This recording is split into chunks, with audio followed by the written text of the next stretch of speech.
शहीद अरशद शरीफ का आप सबके नाम जन्नत से पहला खत। आज इस राजों भरी कायनात में एक कहकशां के किनारे से आपसे मुखातिब हूँ। आपकी मोहब्बतें इतनी बेपनाह, इतनी वाफर, इतनी वालेहाना हैं कि मैं वो दर्द भी भूल गया हूँ। आप सबको ये जानकर हौसला और खुशी होगी कि आप लोगों की तहसीन से ज्यादा अच्छा इस्तकबाल मेरा यहाँ हुआ। यहाँ मेरा इस्तकबाल इतना शानदार और एजाज, मोहब्बतें और एहतराम इस कदर हैं कि सब महरूमियाँ कहीं गुम सी गई हैं। मैं सच कहूँ तो जो खिराज आपने पेश किया था शायद वो कुछ भी नहीं। यहाँ मुझे मौला अली अलैहिस्सलाम के एक कबीले के साथ रखा हुआ है, उनसे जल्द मुलाकात होने वाली है। मैं इस कायनात में अभी सुबह के वक्त में हूँ, जाने कब तक ये शफक की तरह दूधिया आसमान और खूबसूरत परिंदे गाते रहेंगे। दोस्तों, कायनात में एक राज है। मैं खुदा की बारगाह में पेश होने तक उस राज की तलाश में रहा। आप शायद नहीं जानते कि वहाँ ही मैं ये भांप गया था कि मेरी आस्तीनें और मेरा पहलू महफूज नहीं। जहाँ छुप के, दुब के और मुझे हौसला देते अक्स अपनी आंखों में मेरी तस्वीर पर सुर्ख निशान लगा चुके थे। मैं जानता था कि गलती इब्ने आदम की विरासत है, मुझे तकद्दुस का गुमान नहीं रहा, वरना बहुत खतरा था। यहाँ नदामत और रुजू की बड़ी कीमत है। इस्लामाबाद से पिशावर, दुबई और कीनिया तक के सफर की फिल्म मेरी आंखों में आपने देखी होगी, बहुत से देख रहे होंगे। अब वो कायनाती फीतों पर सब्त हो चुकी है। मुझे लगता था कि आप गिरिया और मेरी मोहब्बत में फुगा के साथ मेरी आंखों और मेरे चेहरे पर लिखे वो नाम भी पढ़ लेंगे। मेरे साथ राब्ते में रहने वाले भी उन किरदारों को जानते भी होंगे जिन्हें अब यहाँ साफ करने की बजाय एक नफीस से जदीद कैनवस पर उतारा गया है। जिन्हें यहाँ मैंने फिर देखा तो मुझे कदरे दुख हुआ कि सब तो वही थे जिन्हें उम्र भर खास और आसपास देखा था। यहाँ आते ही मुझे कहा गया कि तुम जो सीडी वहाँ देकर आए थे उससे ज्यादा HD+ क्वालिटी की सीडी बनाकर हमने मालिक लमयज़ल को पेश कर दी है, बाकी हिसाब वो खुद करेंगे। ये पैगाम उन खास दोस्तों के लिए रकम कर रहा हूँ जो हर रोज अश्कबार आंखों से मेरे और अपने ताल्लुक की तजदीद करते हैं। आप लोग मुझे ऐसी ऐसी बातें याद दिला रहे हैं जो मैं खुद भी भूल चुका था। हम सब एक कबीले के लोग हैं। मैं आपसे इसलिए भी मुखातिब हूँ कि आप सब मेरी राह पर चलें, लेकिन मैं ये भी नहीं चाहता कि कोई ऐसी किसी तारीक राह में दूसरा नाम आए।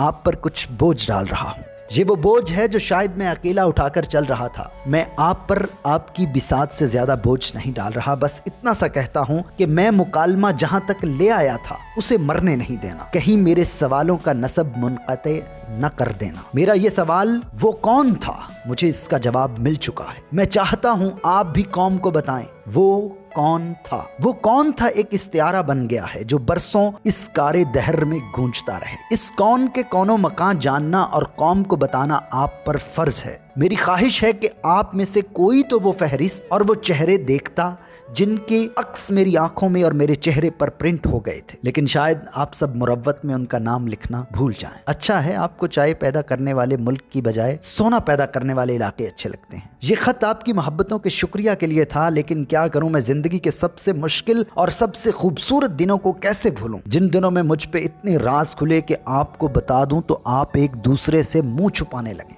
मैं अपने कातिलों को पहचान चुका था। उनके साथ मैंने कई शब रोज गुजारे हैं। जी हाँ, शब रोज, जब उनका वजूद कम और साया ज्यादा मेरे साथ रहा है, लेकिन ऐसा साया कि असल से ज्यादा वाज़े तस्वीर मेरी आंखों के रास्ते दिल पे नक्श और आंखों में ठहर जाती, और कुछ अक्स मेरे चेहरे पर भी सब्त हुए। शायद इसलिए कि कोई मेरी बंद आंखों में ये राज ना पा सका तो मेरे चेहरे को पढ़ ले, देख ले। लेकिन आप तो गिरिया कुना थे, अब तक हैं और हमेशा मुझे याद करेंगे। आपने मुझ पे आंसू और फूल फरावानी से बहाए हैं। काश मेरी वो सदा सुन लेते, लेकिन खैर, रोट्स तुम एक तारीखी मुगालता है और बच जाने वाले ये नहीं सुना करते। खला में भटकती आवाजें सुनने लगें तो बहुत से काम रह जाते हैं। बात से बात हमारी सहाफत के एक गौतम की सदा थी और है। आपको खत लिखते हुए मुझे उन दो हरफों की समझ आई और मेरी बात से बात कहां से कहां निकली जा रही है मैं नहीं कह सकता कि मेरा कत्ल इस निजाम और माफिया के लिए लानत होगा, लेकिन मेरे लहू में मेरी कुछ मोहब्बतों के सेल शामिल हैं। यकीनन उनके इंतकाम से वो नहीं बच सके। मैं माँ और धरती का बागी कभी नहीं रहा और मेरी आस्तीन पे किसी के लहू का छींटा नहीं। मैं एक सहाफी था, मुझसे अंदाजे और प्रोफेशनल काम के दौरान सैकड़ों गलतियां हुई होंगी, लेकिन मेरा जुर्म तो सच था जो मैं बोल चुका था और अमर हो गया हूँ। मेरा सच सुकरात का प्याला है। हाँ, शायद आपकी मसरूफियात और तरजीहात में इस सच के लिखने, बोलने और प्राइम टाइम में शामिल करने का वक्त ना आए। सहाफत के सच देर करने से सच नहीं झूठ बन जाते हैं। میں آپ سے اپنے تجربات کہنا چاہتا ہوں، سچ ہمیشہ اپنے وقت کا محتاج رہتا ہے۔ سچ کو اس کے بولنے کا وقت دینا اور اس کی پشت پر خود کھڑے ہو جانا میری طرح میرا انجام اتنا شاندار ہوا ہے جس کا آپ شاید سوچ بھی نہ پائیں۔ سو انجام سے نہ ڈرنا، اصل انجام تو ابھی آیا ہی نہیں۔ مجھے آپ سے شکایت نہیں، جب میں اکیلا تھا اس وقت بھی میرے کچھ دوست میرے ناصح تھے۔ صحافت میں رازوں کی سائنس سے ہم انصاف نہیں کرتے، یوں آؤٹ آف ڈیٹ ہو جاتے ہیں۔ میں نے اپنا معاملہ اپنے لہو سے لکھا اور آپ کے سامنے رکھا، اب تو یہ لہو بول رہا ہے، سن لیجئے۔ بہت سے نام اور بہت سے چہرے ہیں، میں چاہتا ہوں آپ خود کنیا جائیں۔ میں اپنی آنکھوں، اپنے لفظوں اور اپنے لہو میں یہ داستاں آپ کے لیے ہی چھوڑ آیا تھا۔ مجھے نیروبی کی سنسان سڑک پر ڈھونڈیں تو صحیح یار، میں ملوں گا آپ کو، وہاں میرا لہو پڑا ہوا ہے، وہ گواہی ہے، اسے اسکرین پر تو لائیں۔ آپ کو فرصت ملے تو یہ سب دیکھنا، اپنا دامن اور اپنی آستینیں بھی دیکھنا۔ آپ کا کھلا دشمن آپ کو آسانی سے نہیں مار سکتا اگر آپ کا دامن اور آستین محفوظ ہے۔ آپ جانتے ہیں مجھے سوال بے چین رکھتے تھے، آپ لوگ کہیں سوالوں کا گلا نہ گھونٹ دینا۔ موت اور زندگی کے رازوں کی تلاش میں قاتل کا چہرہ دیکھ لینا ایک اعزاز ہے۔ وہ جنہیں میرے جرائم شمار کرتے تھے، میرے لیے وہ زندگی کو اعتبار دینے والی جستجو تھی۔ دوستو، یہ خط میں اپنے قاتلوں کے لیے نہیں لکھ رہا، میرا ان کا سامنا ہو چکا۔ یہ تو شکریہ اور احساس کا وہ اظہار ہے جو میں صرف آپ سے کرنا لازمی سمجھتا ہوں۔ شکریہ کہ آپ کی محبتیں اور احترام ملا۔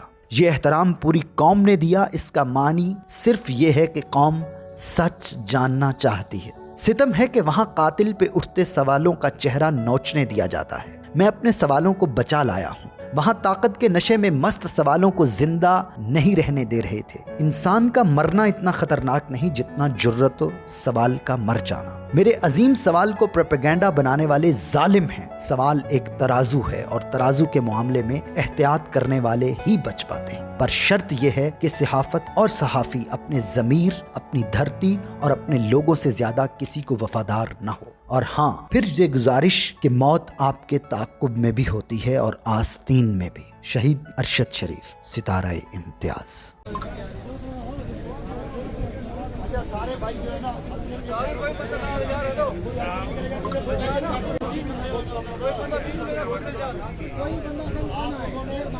جگہ پہ کھڑے ہوگی، جو بھی کرنا ہے وہاں پر آپ کھڑے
شازیب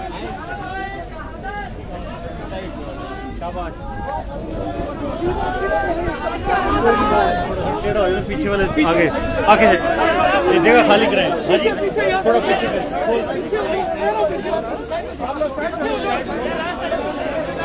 थोड़ा पीछे।